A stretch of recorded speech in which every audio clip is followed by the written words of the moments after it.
So, for the third in this series of masterclasses, we find ourselves in the main church in the beautiful Italian town of Smarano, in the hills, mountains above Trento, Italy. So we've done 2 classes on breathing and stretching outside. We find ourselves in this very generous acoustic to do what? To play on a mouthpiece.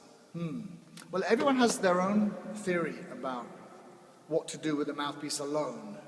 There are many books written just about buzzing, more particularly for high brass. But I think it's very important to get, obviously, a good relationship with the mouthpiece, the relationship to the mouthpiece on the face, and some exercises. I must confess not to do too many just mouthpiece exercises. Playing is always infinitely better. But there's a lot of preparatory things that we can do with the mouthpiece that actually makes playing easier. When you consider what you do in a warm-up, how you start to play, essentially what we're doing is opening the spaces, getting the lips to vibrate,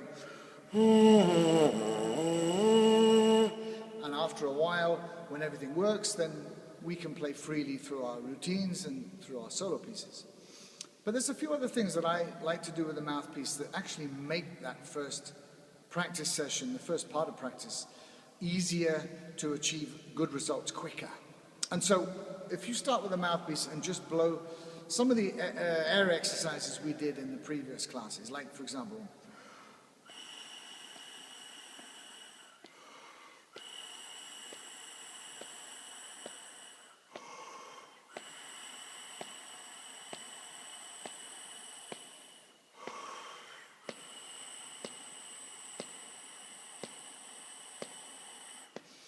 so as you can hear, each one gets progressively 1 second longer. Listen for the air, support the air. That gets us focused not just into breathing well, but actually breathing well and thinking about moving air through the mouthpiece, through the instrument eventually, of course. A lot of people can breathe very well until the instrument gets close to their face. You know, they'll do the classes, and when the instrument comes, we're back to this kind of tension, high breathing thing. So I find it like a regular transition from breathing exercises through to what we do with the mouthpiece. Very, very beneficial. So try a couple of those each day. The other thing that we find ourselves quite naturally is closed here. We don't, unless you're a singer or wannabe singer, we don't walk around singing all the time. At least I know many people who do that. So we are naturally quite closed until we start to play. Some people use a practice mute. I do that, the silent mute that we use for euphonium now. That opens things up. But there's something else you can do with the mouthpiece that does that for you. It's very simple. Clean the end of the mouthpiece. And we're going to put the first finger in there, and then we're going to do 5 repetitions, 5 breathing in and out with the lips here, with this resistance, really quite strong and really quite deep.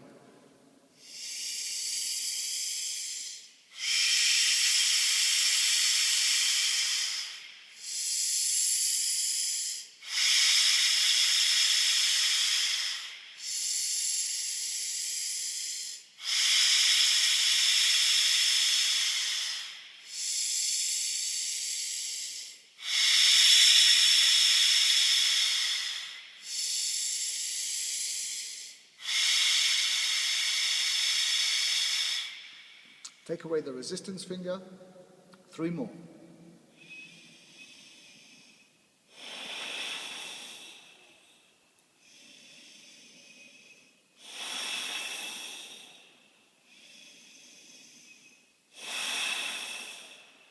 And then 2 more breaths with the lips in exactly that position.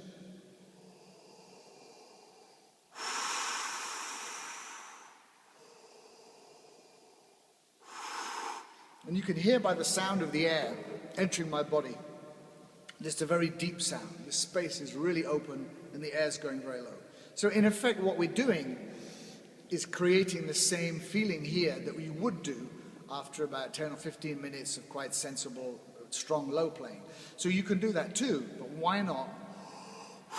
So if you haven't used that technique before, try it. Okay, so as soon as we start to play, of course, it's very important that we treat the relationship between the lips and the mouthpiece as a very natural one.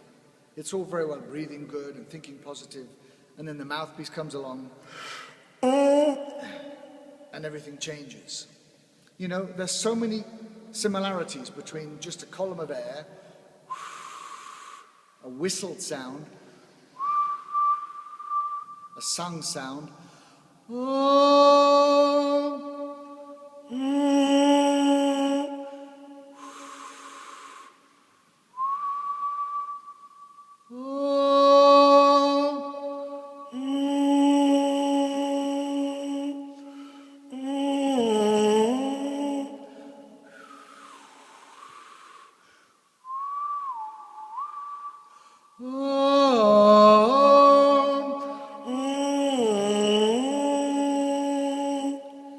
So if you've never tried those four things in combination, try that. I mean, there are some people that can't whistle. And there are some people that find it quite hard to produce a column of air that has pitch. For me, that's incredibly important for lots of things with brass playing, euphonium playing. Tongue position.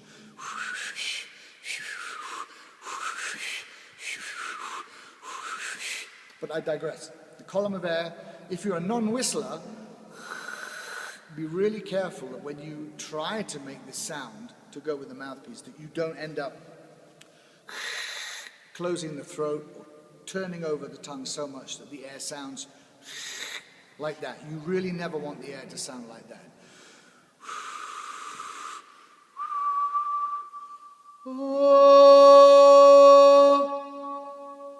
My voice doesn't normally, thank you. My voice doesn't normally sound that good. Just we're in a church, you know. You have to sound special in church.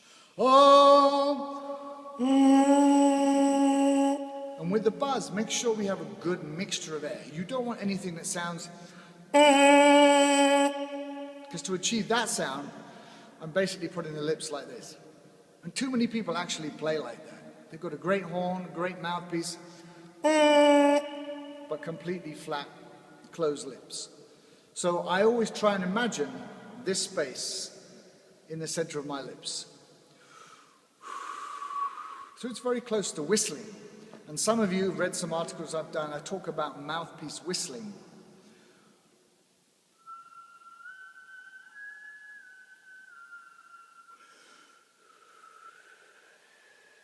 It's not me that's whistling, it's this little baby.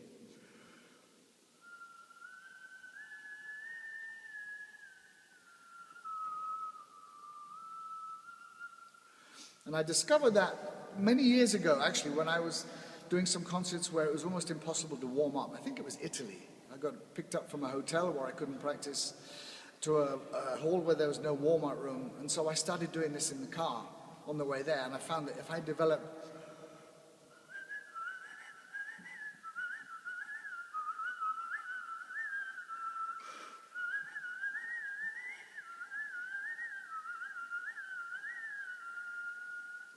and if you blow too hard,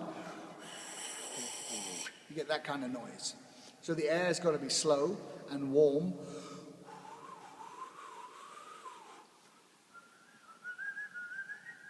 So that's all connected with this shape.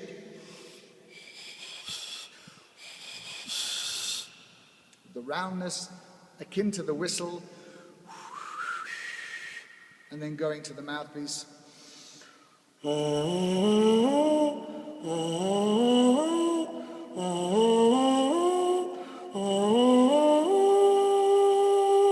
And trying to get a nice open sound with the air, nothing too shrill. Make sure it's supported. Make sure that we're not putting any extra tension here. Otherwise you'll hear and you'll feel this even sometimes shaking. And especially in older players, this becomes very hard to control. And if you start to buzz with the mouthpiece, which I think is a good idea, 4 or 5 minutes a day, if you find that start to move, very lightly touch here.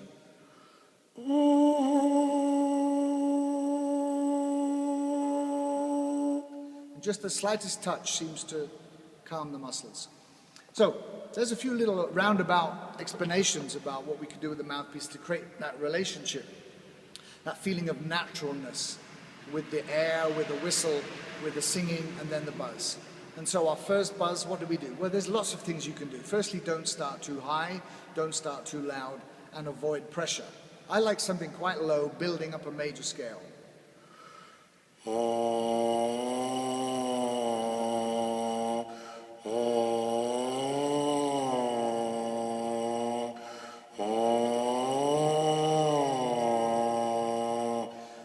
And continue until you get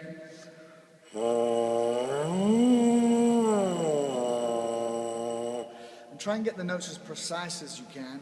When you do the glissando, don't miss anything out.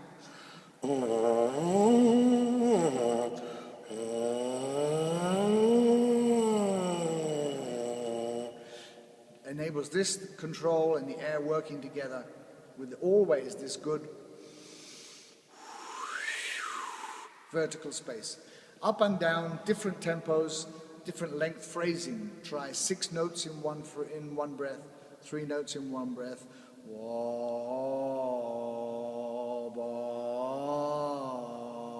etc., etc. And then something like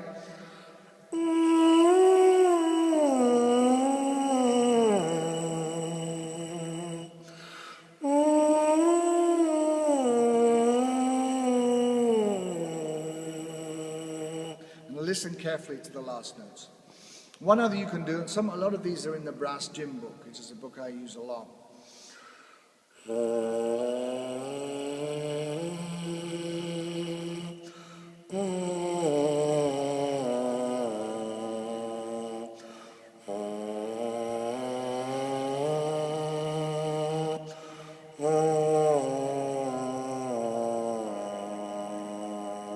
And keep going down and going down.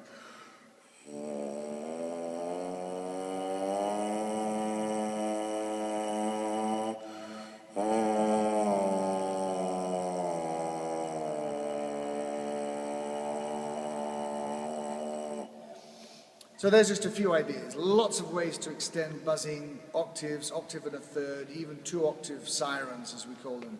Most important thing, get the quality right, get the feeling right, and enjoy it. Don't do too much. You focus too much on that, we lose what we're going to do with the instrument. So stay focused on that, relate everything back to what we started with, which is that. We train the body to do that. So I hope it's been useful. That's part 3. See you soon for part 4.